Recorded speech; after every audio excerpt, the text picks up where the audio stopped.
अमर रोज दफ्तर से अपने घर आते हैं। दिन भर काम और टेंशन से जूझकर घर आते ही अपनी भड़ास निकालते हैं अपने परिवार पर। बस आज काम जल्दी खत्म हो गया, अब आराम से जाकर मैच देखूंगा। निकल जाता हूँ इससे पहले कि बॉस की नजर में आ जाऊं।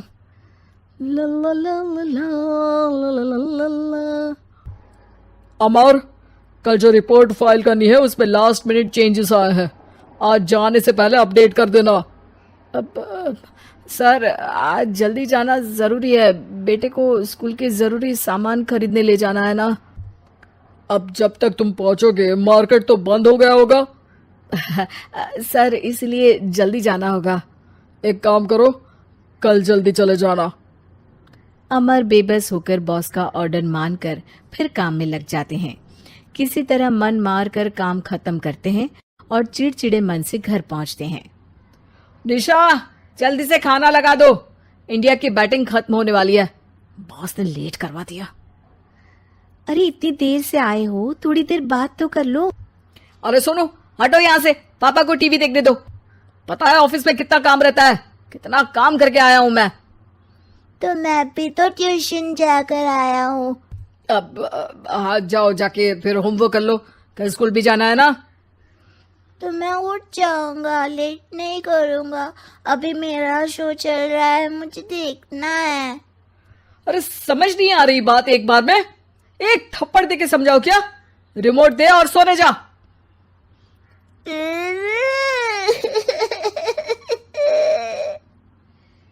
सोनू रोते हुए मम्मी के पास जाता है और अपने पापा की शिकायत करता है। निशा उसे पुचकार के एक और बेडरूम में ले जाकर सुला देती है। मैं डांटती हूँ पापा को, तू सो जा अभी, ठीक है बेटा। नेहा खाने की थाली लेकर अमर के पास पहुंचती है और मेज पर रख देती है। अमर टीवी में डूबा हुआ है और बिना देखे ही खाने लग जाता है। निशा सामने बैठे उसे घूरे रहती है। कुछ देर में अमर ये समझता है और उसे देखने लगता है और इशारे में पूछता है कि क्या बात है। ये कोई तरीका है सोनू पे चिल्लाने का? अभी रुको, इनिंग खत्म होने दो। अमर खाने लग जाता है और मैच देखता है। आखिरी बॉल होने के बाद वो निशा की तरफ देखता है। अरे निशा पानी दे दो जरा। निशा थाली के बाजू में रखे ग्लास पर इशारा करती है। अमर उठा के पानी पीता है। अब बोलो। बच्चा है सोनू, एक बार तो मिलते हो दिन भर में रात को, और फिर वो अपने पापा की डांट सुन के सो जाए। अरे बच्चा है तो बात सुननी चाहिए ना उसे मेरी। जवाब दे रहा था। अरे दिन भर के बाद आया हूं, इतना काम किया, बॉस के नखरे झेले, और घर आओ तो बेटा बहस करे और सारी भड़ास घर आकर घर वालों पर निकालो। अरे तुम क्या बोल रही हो मुझसे ऐसे? तुम भी तो सारा दिन साथ रहती हो, डांटती भी तो हो उसे। बता रहा था वो मुझसे, अभी कुछ दिन पहले ही डांटा था ना तुमने। हाँ, मुझे अभी सोने के पहले बता रहा था। देखो अभी झगड़ा मत करो, मुझे आराम करना है, टीवी देखने दो। अरे तो उसको भी तो दिन भर पढ़ाई के बाद देखना होता है ना टीवी, आराम करने के लिए। कोई जरूरत नहीं है, छोटा है अभी, आदत बिगड़ जाएगी। और तुम उसकी वकालत करना ना बंद कर दो। चलो अभी सेकंड इनिंग्स चालू होने वाली है, गुड नाइट। अमर फिर से टीवी देखने लगता है और निशा उसे। कुछ सेकंड्स में वो उठ के जाने लगती है। दरवाजे तक पहुंची होती है कि अमर कहता है, अरे सुनो तो, चाय बना देना 1 कप। नहीं। निशा दरवाजा पीट के चली जाती है और अमर देखता रह जाता है। अगली सुबह निशा किचन में सोनू का टिफिन पैक करके उसे देती है। सोनू नाश्ता कर रहा है। अमर पीछे से तैयार होकर आता है और खाली चाय का कप टेबल पर रखता है। अमर, उसे वहां मत रखो, अभी साफ की है, दाग लग जाएंगे। अरे क्या हुआ है तुमको? रोज तो यहीं रखते हैं। पर आज से नहीं रखना है, चलो उठा के सिंक पे रखो। अमर उसे उठा के सिंक में रखने जाता है, तभी निशा कहती है, अरे अरे धो के। सोनू हंस देता है। अमर उन दोनों को देखता है और कप धो के वहां से चला जाता है। निशा सोनू को देखती है और आंख मार देती है। चलो अब हंसना बंद, स्कूल जाओ और ध्यान देना, सब पूछूंगी दिन में। सोनू मुंह बना लेता है। सब अपना दिन बिताकर रात में फिर एक साथ आते हैं। आज अमर घर जल्दी पहुंच गया है और टीवी के सामने पसार के बैठ जाता है। पीछे से दरवाजा खुलने की आवाज आती है। खिलखिलाते हुए सोनू अंदर आता है, सीधे टीवी रूम के अंदर, और अमर को बैठा देख चौंक जाता है। पीछे से कमरे में निशा भी आती है। सोनू, हाथ पैर धो के कपड़े बदल लो, चलो जाओ। सोनू कमरे से बाहर चला जाता है। अरे निशा, जरा एक कप चाय। क्या हर वक्त चाय? नहीं है दूध घर में। अरे दूसरी बार ही तो मांग रहा हूं ना। दूध वाले को बोला था दूध एक्स्ट्रा 1 लीटर लेकर आना, वो 1 लीटर कम लेकर आया। आज तुमको चाय नहीं मिलेगी, खीर बना दी है पूरे दूध की। अरे दूध वाले की गलती के लिए मुझ पर क्यों चिढ़ रही हो? मैंने क्या किया? तुम भी तो यही करते हो ना। ऑफिस में किसी की गलती हो तो घर आके चीखते हो। चाय पीनी है तो दूध लाना पड़ेगा नीचे से। अरे पर तुम नीचे से ही आई ना। मैं भूल गई, तुम भी तो नीचे से आए। निशा कमरे से बाहर जाती है और सोनू अंदर आता है। वो अमर को देखता है, फिर कुछ बोलता नहीं है। अरे क्या हुआ सोनू? मेरा टीवी देखने का टाइम है अभी। आज रात को देख लेना। देखो आप ना परेशान मत करो। आज ऐसे ही टीचर से डांट सुन ली है, अब आपकी नहीं सुनने वाला। अच्छा, क्यों डांटा टीचर ने? क्योंकि मेरा प्रोजेक्ट इनकम्प्लीट था। आपने सामान लाके नहीं दिया और आपकी वजह से सब हंसने लगे मेरे पे। अब आप जाओ। सोनू टेबल पे रखा रिमोट उठाता है और चैनल बदल के बैठ जाता है। अरे ये क्या तरीका है बात करने का? तो आपसे ही तो सीखा है, बाहर का गुस्सा घर पे निकाल दो। अमर उठ के दूध लेने चला जाता है। कुछ देर में लौट के वो चुपके से निशा और सोनू को टीवी देखते हुए देखता है और किचन में चला जाता है। 3 कप चाय बनाकर वो टीवी कमरे में पहुंचता है। आज मेरे हाथ की चाय पी लो। इस बदले बर्ताव को देख के निशा और सोनू चौंक जाते हैं। अपना कप उठाकर चाय पीने लगता है। अमर एक बैग निकाल के सोनू की तरफ बढ़ाता है। इसमें क्या है? प्रोजेक्ट का सामान और गिफ्ट। लगता है पापा दूध लेने गए और गुस्सा छोड़ के आ गए। कैसी है सोनू के पापा के हाथ की चाय? स्वीट स्वीट, बिल्कुल मम्मी की तरह। और पापा की तरह नहीं? पापा की तरह कड़क है। सॉरी बेटा, अब समझ गया कि ऑफिस में कुछ भी हो उसे ऑफिस तक ही रखूंगा, प्रॉमिस। निशा और सोनू को गले लगा लेता है और उस दिन के बाद कभी घर की चिंता दफ्तर में नहीं गई और ना दफ्तर का टेंशन घर में आया। खाने वाली चुड़ैल। रात को अचानक राधिका मौसी को किचन से कुछ गिरने की आवाज आई। उन्होंने बाहर निकल के देखा तो किचन में उन्हें कोई सफेद साड़ी में दिखा। वो चीख पड़ी, हे भगवान, आलतू जलाल तू आई बला को टाल तू, आलतू जलाल तू आई बला को टाल तू। राधिका मौसी को चीखते सुनकर श्रवण बाहर आता है भागते हुए। अरे माँ, क्या हुआ? क्या देख लिया? दादी माँ आ गई क्या सपने में? अरे बेटा, रसोड़े में देख तो कौन है? श्रवण रसोड़े में झांक कर देखता है और उसे कोई नहीं दिखता अंदर। अब रसोड़े में तो कोई नहीं है माँ। कोई सफेद साड़ी में नहीं है क्या? नहीं माँ, कोई भी नहीं है। चिल्लम चिल्ली की आवाज सुनकर काजल भी वहां आ जाती है। अब क्या हो गया माँ जी? अरे बेटा, रसोड़े में एक चुड़ैल थी सफेद साड़ी में। अरे क्या कर रही थी वो अंदर? अरे बताया नहीं, कल आएगी ना तो पूछ लूंगी। चुड़ैल जी, आपका क्या प्लान है? माँ जी, रात बहुत हो गई है, आपने कोई बुरा सपना देखा होगा, चलिए सो जाइए। राधिका मौसी सोने तो चली जाती है पर उनको रात भर नींद ही नहीं आती। वो कुछ भी उलझुल बातें सोचने लगती है।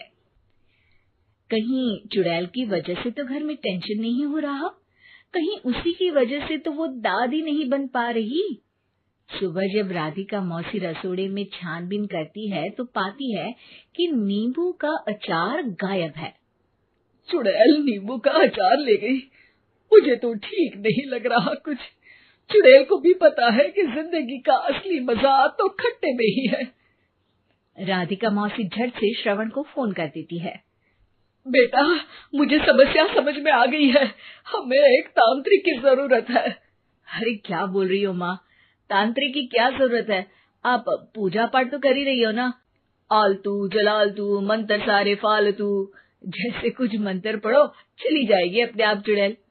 अरे नहीं बेटा, कभी चुड़ैल को कम नहीं समझते।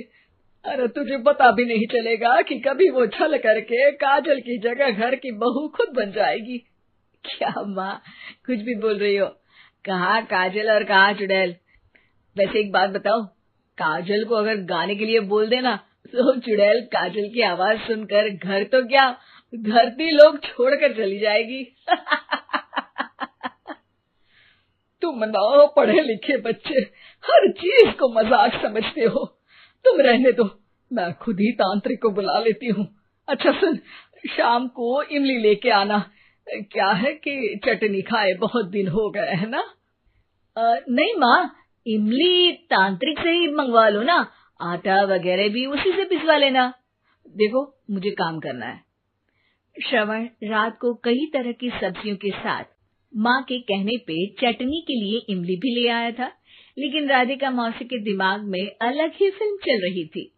उन्हें अब सिर्फ शक ही नहीं, यकीन होने लगा था कि शायद चुड़ैल ने श्रवण पर अपना जाल बिछा दिया था, जिस वजह से श्रवण उनकी बात ही नहीं मान रहा था। पर कोई नहीं, आने वाली रात में राधिका मौसी खुद तैयार हो गई चुड़ैल को पकड़ने के लिए। रुद्राक्ष की माला, तुलसी का पत्ता, हनुमान चालीसा सब हाथ के पास ही था, बस चुड़ैल का इंतजार था। और जैसा राधिका मौसी ने सोचा था वैसा ही हुआ। वो चुड़ैल उस रात भी आई, पर वो राधिका मौसी से तेज निकली और राधिका मौसी के उससे पकड़ने के पहले ही वो भाग खड़ी हुई। जरूर बहू पे साया है उस चुड़ैल का, तभी तो श्रवण के कमरे में गई है। और अगली सुबह राधिका मौसी पिछली रात हुए हमले में किन चीजों का नुकसान हुआ उसका हिसाब लगा रही थी। उनके खेमे से एक आम के अचार की शीशी भी गायब हो चुकी थी, और वो इमली भी जो कल श्रवण लेकर आया था। राधिका मौसी इस बारे में सोच ही रही थी कि श्रवण जल्दी से रसोड़े में आकर दवाइयों की पोटली ढूंढने लगता है। अरे बेटा, क्या हो गया? अब माँ, वो काजल की तबीयत खराब है, बहुत घबराहट हो रही है उसे। हे भगवान, मैंने पहले ही कहा था कि तांत्रिक को बुला लेते हैं, पर नहीं। अब देखो, उस चुड़ैल ने काजल को अपने वश में करना शुरू भी कर दिया है। हालांकि श्रवण भूतों में विश्वास नहीं करता था, पर अब वो भी डर जाता है और राजी हो जाता है एक तांत्रिक को बुलाने के लिए। कुछ ही घंटों में तांत्रिक आ जाते हैं और राधिका मौसी तांत्रिक जी को सब बता देती है। घोर संकट, घनघोर संकट, चुड़ैल को मारू जोर चाकट, ओम भट स्वाहा खटखा के आहा। अरे ये क्या मंत्र है? मेरे खुद के ओरिजिनल मंत्र है, कल रात को ही लिखे हैं। अच्छे लगे तो दाद चाहूंगा। एक और मंत्र सुनो। अर्ज किया है आब्राकडाब्रा, दिल्ली बम्बई आगरा, चंदा मामा सोवरले सुरन मामू जारा। ये मंत्र है? अरे कोई चालीसा वालीसा पढ़ो ना। वक्त कम है, 40 नहीं पड़ेंगे, 20-25 में काम चलाना पड़ेगा। अलग निरंजन जाके लंदन, मुफ्त का मंजान घिस मेरे नंदन। अरे जल्दी करो तांत्रिक जी, जल्दी करो। तांत्रिक अपने उल झलूल मंत्र पढ़ने लगता है। श्रवण को तांत्रिक पे शक होता है। वो अपने एक डॉक्टर दोस्त को कॉल कर देता है ताकि कोई अनहोनी हो तो इमरजेंसी में चीजें मैनेज हो जाए। तांत्रिक धुनी रमाता है, जिसकी वजह से कमरे में काफी धुआं हो जाता है और जिसकी वजह से बहू की घबराहट बढ़ जाती है। अब भागेगी चुड़ैल। हाँ। बहू खांसते हुए धुएं से बचने के लिए बाहर चली जाती है। अरे भाग रही है, भाग रही है। पीछे पीछे श्रवण भी जाता है। बहू एक सोफे पर बैठ जाती है। तभी डॉक्टर दोस्त आ जाते हैं और श्रवण को पानी लाने के लिए कहते हैं। थोड़े चेकअप के बाद डॉक्टर कहते हैं, मेरे हिसाब से जाप का काम पूरा हो गया है। क्या मतलब? अरे कुछ भी नहीं माँ, कोई चुड़ैल नहीं है, खुशखबरी है, अब दादी बनने वाली है। मगर वो सब अचार के डब्बे। श्रवण दोनों अचार के डब्बे अपनी माँ को दिखाता है, जो कि उनके बिस्तर के नीचे छुपे हुए थे। आपने सही बोला था माँ, वो चुड़ैल काजल ही थी जो खट्टा खा रही थी। हमें कल ही पता चला, पर हमने आपको ये तांत्रिक वाला काम करने दिया ताकि आपको भरोसा हो जाए कि भूत वगैरह कुछ होता ही नहीं। अच्छा अच्छा, ये तो बड़ी खुशी की बात है, पर बेटा मुझे एक झाड़ू तो ला दे। क्यों माँ? ये तांत्रिक का भूत उतारती हूँ मैं। अब तांत्रिक राधा मौसी के डर से घर से भाग निकलता है और राधा मौसी उसके पीछे भागती है। अरे संकट ये घनघोर है, तांत्रिक मुआ चोर है।